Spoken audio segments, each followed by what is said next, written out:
രാത്രി 2 മണി കഴിഞ്ഞു. അബുദാബിയിലെ ചെറിയൊരു റോഡാണ്.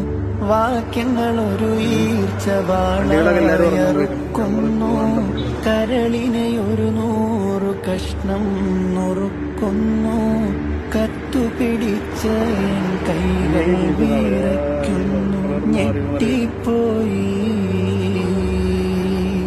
ഹൃദയം പൊട്ടിപ്പോയി, ഞെട്ടിപ്പോയി, ഹൃദയം പൊട്ടിപ്പോയി.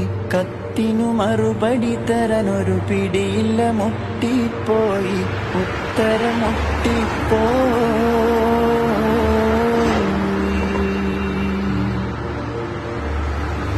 അബുദാബിയിലുള്ളോരെഴുത്തു പെട്ടി അന്ന് തുറന്നപ്പോൾ കത്തു കിട്ടി.